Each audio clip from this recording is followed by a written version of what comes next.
when the owner sees me noticing a lot of things wrong with the property, his mind is getting set up for a lower offer because he sees that his house isn't perfect. When I do make an offer, they're not in shock. Welcome to the Rental Property Owner and Real Estate Investor Podcast, brought to you by the Rental Property Owner Association, providing benefits and services to real estate investors and rental property owners for over 48 years. With your host, Brian Hamrick from Hamrick Investment Group. This episode is sponsored by Green Property Management, managing everything from single-family homes to apartment complexes in the West Michigan area. Find out more at greenpropertymgt.com. Hello and welcome to episode 213. So many real estate investors that I talk to are frustrated with today's market. Many properties that are listed by agents are receiving multiple offers, and sellers are listing at prices too high to make a decent return on investment. So wouldn't it be great to find properties for sale that aren't listed anywhere, and there's virtually no competition? Tony Youngs is an expert at finding this hidden market of distressed properties, and he's back on the show today to tell us how to find these hidden gems in your own neighborhood. Now, Tony was a guest on episode 50 of this podcast, and he's also returning to Grand Rapids for the RPOA 2020 Annual Conference and Expo, which is happening February 27th through 29th of 2020 at the Devos Place Convention Center in downtown Grand Rapids, Michigan. Tony, welcome back to the show. Well, thank you, Brian. It's a pleasure to be here. Yes, and it's great to have you back. I really enjoyed our conversation, and I highly encourage our listeners to check it out. It was episode 50, and we learned all about your background and how you got started investing in real estate. And you also were telling us about your strategy of finding these hidden gems in the hidden market. So why don't you just bring us up to date on what that strategy is all about? Well, for 30 years, I have been investing in real estate, and for the most part of my career, I pursued foreclosure properties. But as I was out looking at foreclosure properties and talking to those people, I discovered there were other deals in the neighborhoods that were run down or distressed in some sort of way, no pride of ownership. So I started contacting those people, and lo and behold, I found that people are willing to sell their homes if you inquire. Because when you go through a nice neighborhood and you see there's only one house on the street that doesn't seem to have pride of ownership, it makes me think something is going on in their life. In other words, they may be going through a divorce, and that's why they're not taking care of their home. They maybe have a loss of a loved one, and they're depressed and don't take care of their home. Or maybe they're going through job loss or bankruptcy. So I would just contact these owners. There's various ways to do that. And I would just see if they were interested in selling their homes. And then, of course, because of my knowledge of inspecting and analyzing a deal, I would come to the realization of what I could pay for a house, and I would make an offer. And I really get some excellent deals that way. And, I avoid the competition because nobody else knew that those people may be interested in selling their home. Yeah, I love that strategy. Can you take us through the process, like starting with the conversation that you might have with that homeowner? Well, let's say that I'm driving down the street and I see a house maybe where the yard hasn't been cut. It has a little high grass or maybe some peeling paint or overgrown bushes. I'll just go up and knock on the door and I'll say, "Hi, my name's Tony Youngs. I'm looking to buy a home in this area, and I just wanted to see if you'd be interested in selling yours." And, if they say no, then I ask them, I'll say, "Do you know anybody else who might be interested in selling their home in this neighborhood?" And if they say no, I say, do you know if there's any vacant homes where nobody's living there, and perhaps I could probably contact them? Because, these people, sometimes they know of homes that are vacant, and they'll be glad to tell you about it. Or they may tell you, if you ask them if they know anybody else who might be interested, they may say, well, you might want to talk to John and Nancy over there. They're going through a divorce, and they may be interested in selling. Or so-and-so's mom just died, and the two brothers are living there, and I think they may be interested, so you might want to talk to them. So by talking to people, you just you find out a lot of what I call hidden market techniques. You find leads that you may not have known about. And of course, none of these homes are listed. None of them have for sale signs. So you get neighborhood information by talking to people. It's interesting that you don't knock on that door, of the house that has the overgrown bushes and the weeds and say, hey, I notice your house is falling down around you. You want to sell it to me. You just say, hey, I'm looking to move into the area or buy a house in the area. And would you be interested in selling? Is there a reason you don't state the obvious? Yes, because, you don't want to talk negative. You don't want to cut down the owner or the property at that moment. What you want to do is just say, hey, I'm looking to buy a home, and I wanted to see if you'd be interested in selling. And, of course, the obvious, sometimes people will say, well, what made you come to my house? And I say, I love the style of your house. And they think I'm talking about Cape Cod or ranch or split level, but I'm really talking about looks like crap.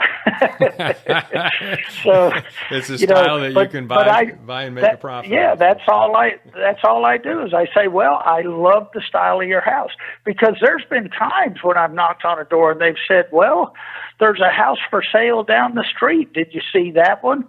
And that's when I reemphasize. I say, yes, but I love yours. And if I'm going to buy in this area, I would rather have one like yours. So it makes them feel good. You see, that's the total opposite of saying your house looks like crap. Would you be interested in selling it? What are some other tricks or phrases that you might use? I just sort of say, well, I've been looking in this area for quite some time, and there's just not a lot available for sale. So that's why I go door to door or something like that. I distinguish the reasons that I'm, just coming to you blindly.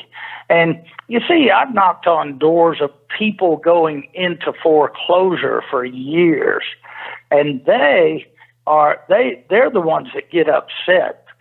But nobody, when you just knock on their door, if they're not in the legal notices and they're not advertised, they don't get upset. So you can hold a decent conversation with people. They don't get upset that you're there. And that's what I love about the hidden market. And also, these people that own these homes, they just start telling you things they're going through. Like, if your house is overgrown, sometimes they might just start opening up and saying, yes, we were thinking about selling our home, but we don't have the money to get it fixed up, and I just lost my job, and so you just keep the conversation going as it unfolds. And I'm sure after years of experience, you know how to keep that conversation going and to get it going in a direction that you want it to go in. Yeah. Now, if I was to go, if I saw a real estate agent sign in a yard and I inquired to see about making an offer, the first thing they ask you is, show me proof of funds. And, when you knock on the door of a hidden market property or contact them through letter or some other method, they never ask you for proof of funds. So I know the audience that I speak to at your event, not everybody in that audience has proof of funds. So if I was to stand up on stage and say, okay, folks, all you got to do is just go call real estate agents and they'll bring deals to you, then not everybody in the audience has proof of funds. And so therefore, the hidden market is something that everybody in that audience can do, because whether you have money or no money, whether you have partners or no partners, whether you have no resources, you can still do the business. And so I like to, let people know that everybody in that audience can do the hidden market. It's not a select few that have the resources. You see what I mean? Absolutely. I'd like to take a moment to tell you about Green Property Management. Not only do they manage everything from single-family homes to apartment complexes in the West Michigan area, they also manage my entire portfolio. So I can tell you from personal experience that their unique flat fee management style is worth a closer look. If you feel that your property isn't operating to its fullest potential, then Green Property Management can help you take a holistic approach that will save you money, eliminate your headaches, and increase your net income. And if you're a property manager interested in applying Green Property Management's model, give them a call at 1-866-95-GREEN or visit them on the web at greenpropertymgt.com. And their first month's management fee will be half off for all new clients who sign up between now and the RPOA's annual conference in February. So what happens next? You knock on the door, you strike up a conversation. It looks like it's moving toward a place where you want it to be. What do you do next? Well, I ask them if there's a time that I could see the inside. I just tell them that I want to see the floor plan and see how it's laid out. And so I set an appointment to see the inside. And sometimes they'll say, you can come in right now. But you know as well as I do that a lot of people, they have a lot of stuff. And so they sometimes will tell you, how about this Saturday at 5 o'clock? That gives them time to get all their laundry up and, clean up the dishes a little or whatever. So once I get to see the inside, I walk through the house and I have a pad and paper or a checklist of things to look at, and they see me making notes. And while I'm walking through the property, I ask questions like, have you had any leaks from toilets or faucets? Does your air conditioning system work good? And they just seem to tell you. They say, well, the upstairs toilet was leaking and we got it fixed, but we never fixed the damage. So you'll see that.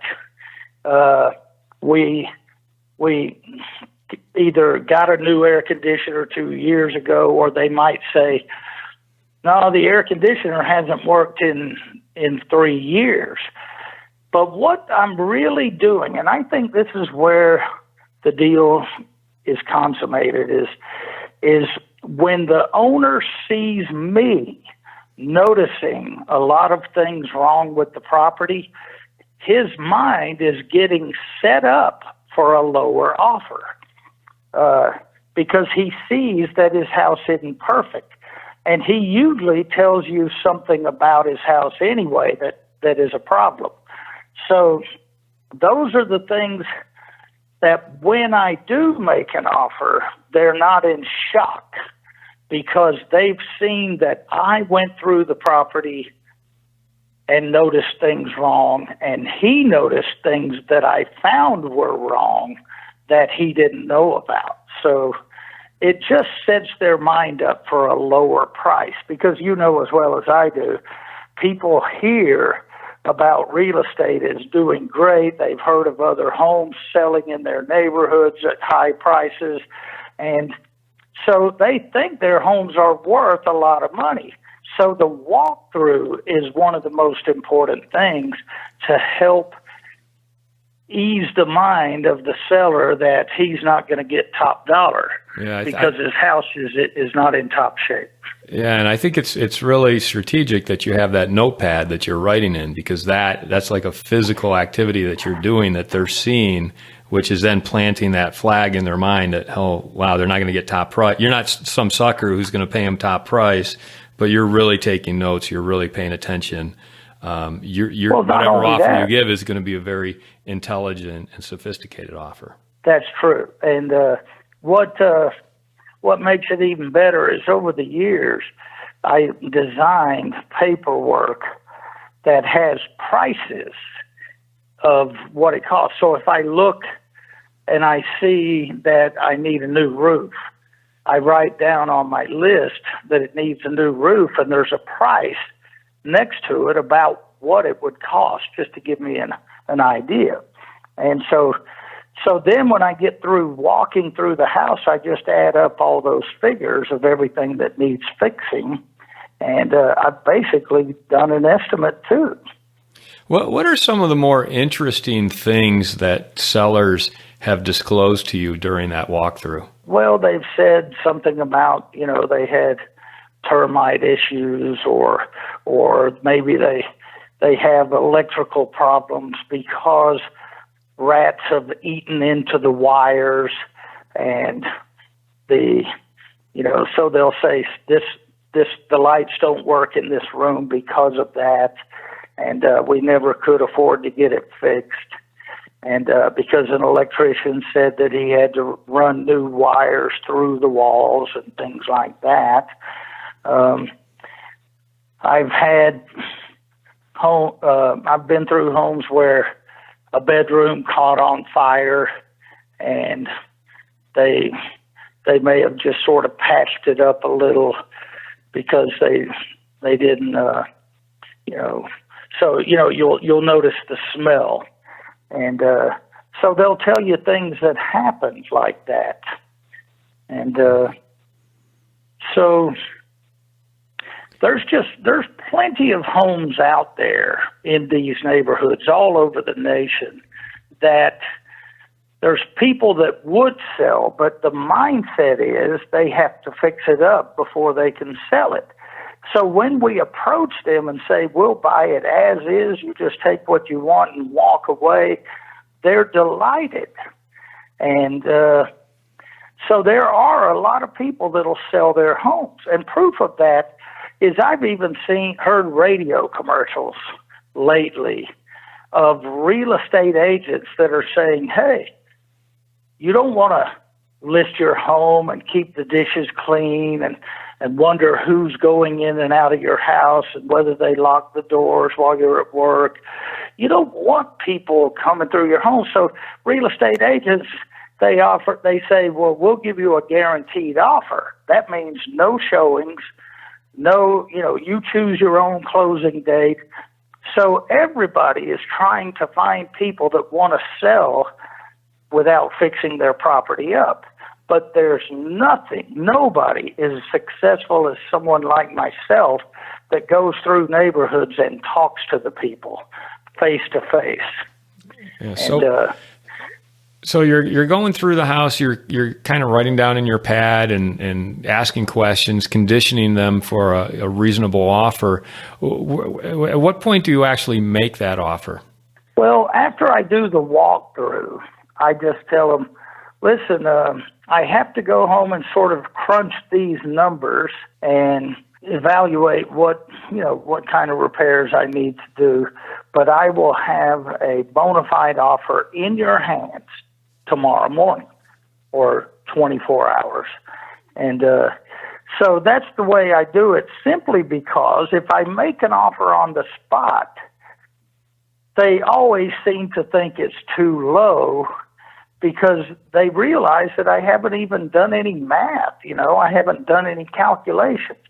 So by saying I'll have an offer in your hands in 24 hours, it gives them the sense that I really did some number crunching and this is what I can pay for the property. What's your opinion on whether you should make that first offer and put out the number first, or whether you should ask them to say what they think they should be paid for it? Well, it is a good idea to just see where they're at. So sometimes before I leave, I'll just say, do you have a price in mind, or do you, I want to see where they're at, because there's been many a time I've just made an offer, and I have walkaway power. But, you can lose deals by making an offer that's too low and upsetting the seller. So it's a good idea to know what their way of thinking is. So you could just mention something after you do your walkthrough. Just say, what do you got to have for this property? Do you have a number in mind? And then again, a lot of times they'll say, well, I don't know. Until you showed up, I didn't even know. I haven't really had time to think about it. And so that's how I decide, what to do, because I've gotten some fantastic deals this year because I ask them, how much do you got to have for the property, or how much do you want?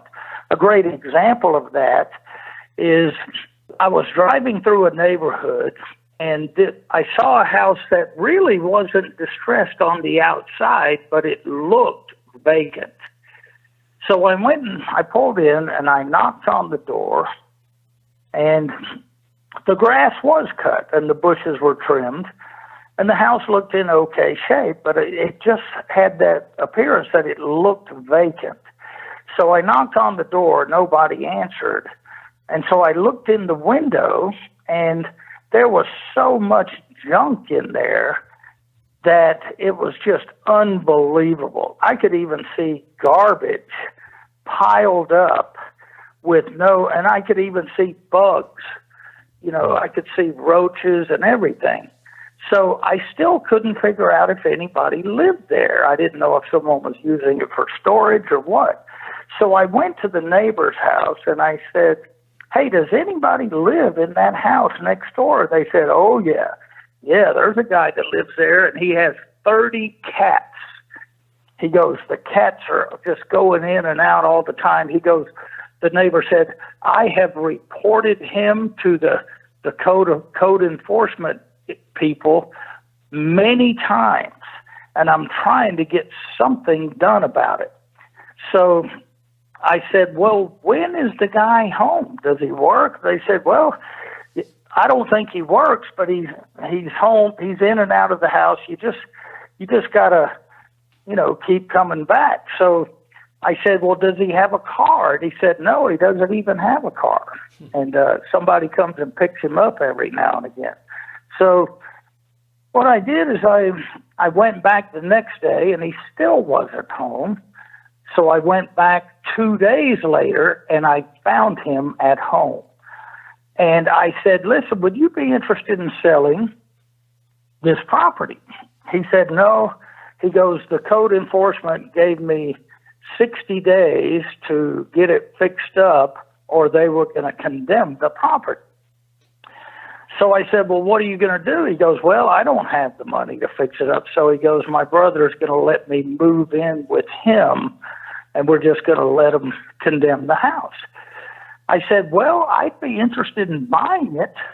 I said, that may save you a lot of trouble, and put a little money in your pocket. Now, normally I would have paid $60,000 for this house.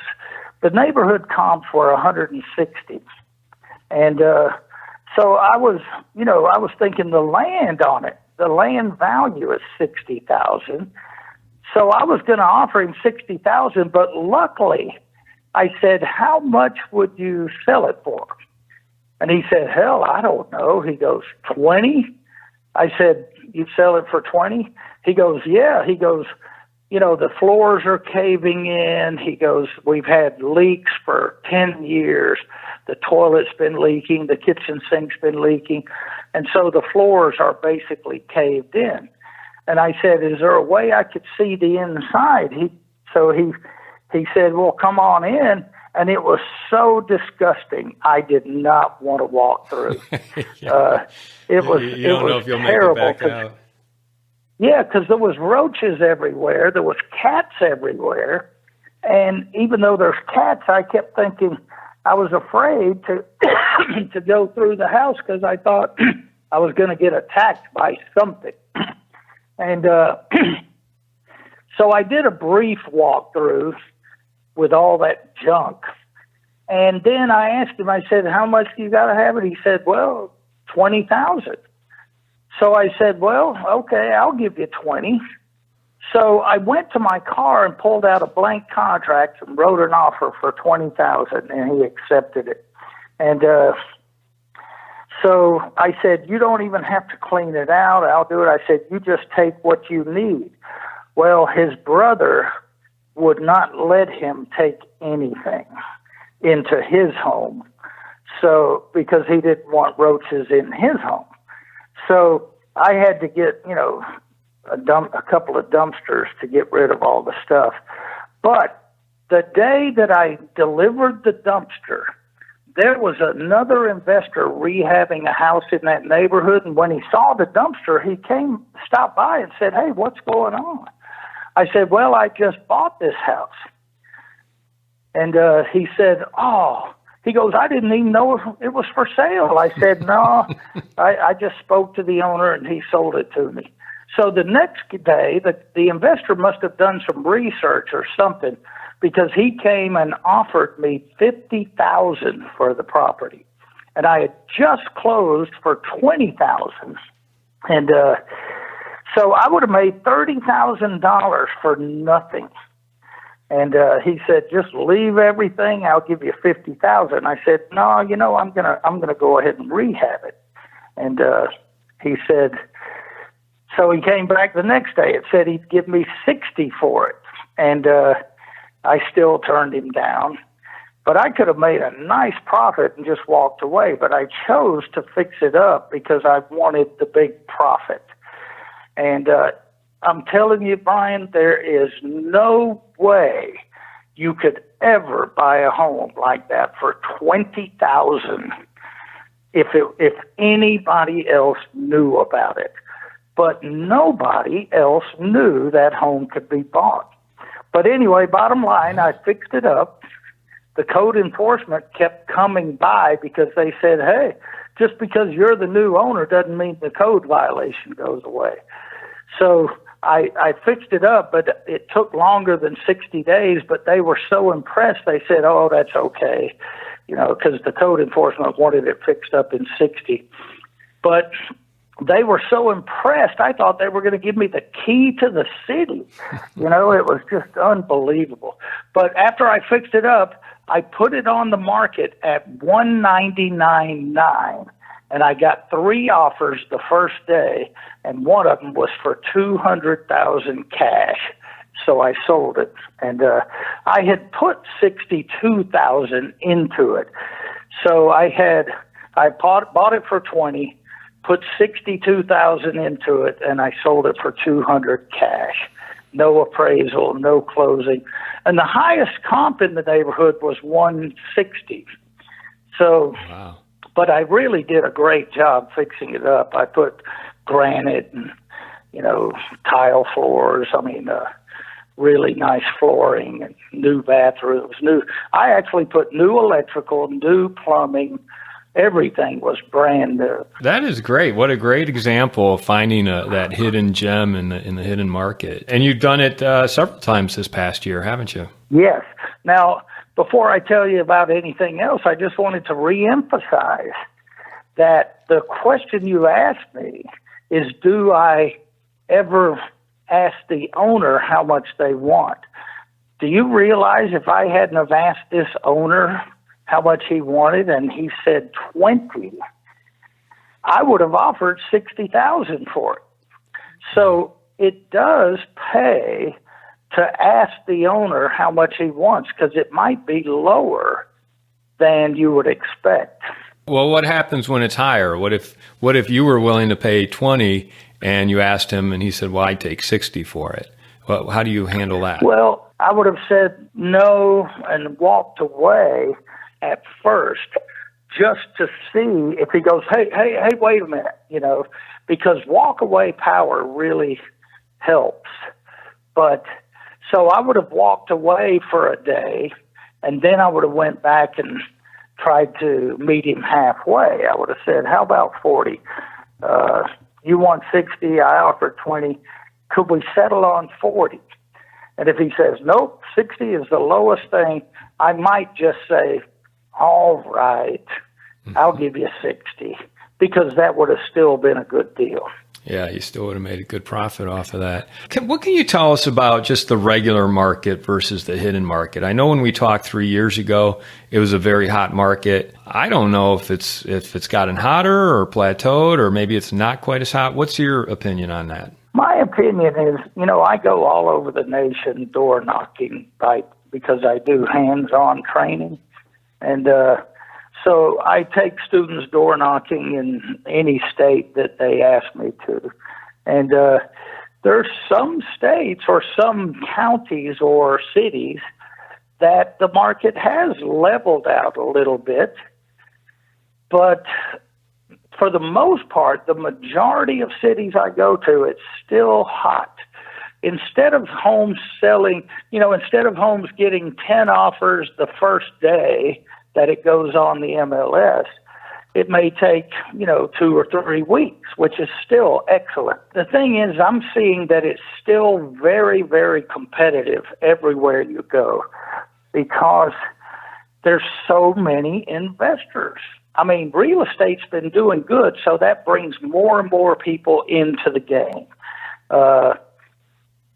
You've got the big hedge funds, you've got big companies that have bottomless pockets, and they just want to buy everything they can get because the rental market's good, the home selling market is good, they're not building as many houses as they used to, and because builders, they can't find land cheap enough to make a profit. That's why builders are building homes in the $500,000 range, because it's the only way to make a profit.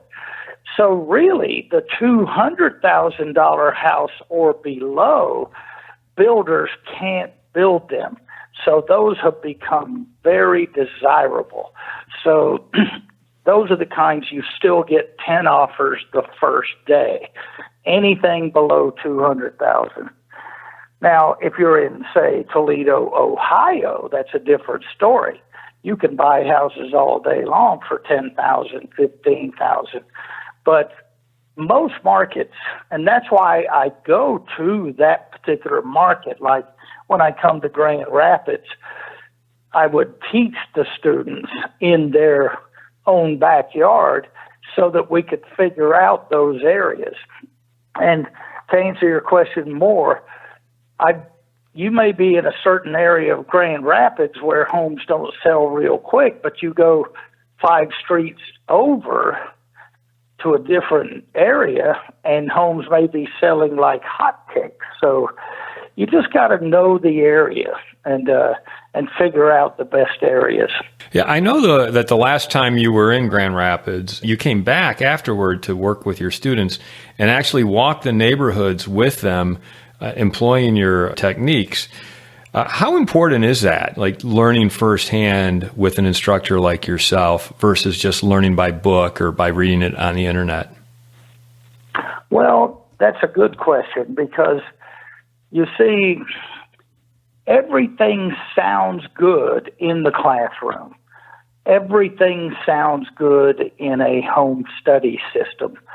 But even in a home study system, there's so much information that you kind of get confused, so you never do anything because you haven't mastered all the information that you're trying to study.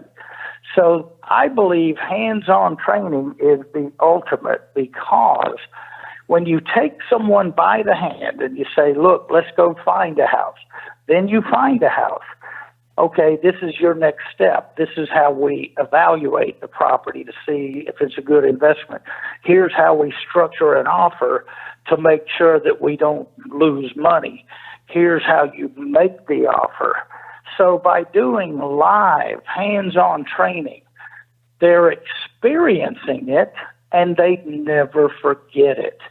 But just a set of books and tapes, they have no clue what it's like in the real world.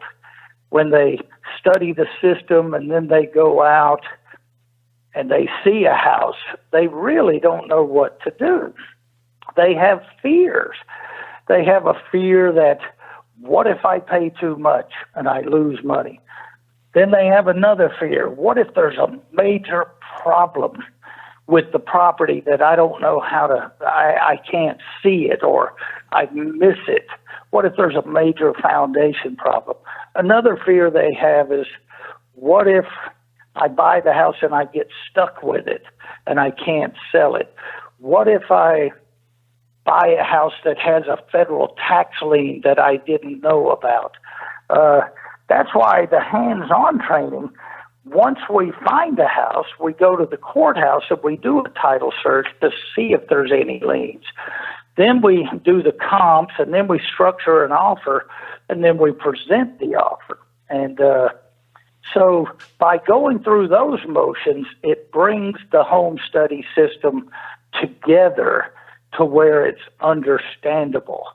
And again, I want to say, it all sounds great in the classroom, but then when the student goes out in the field, they start to get confused and scared, and they see properties, but they don't know what to do, or they are afraid to make an offer, and or they'll analyze it to death, and someone else comes and makes the offer who has more training.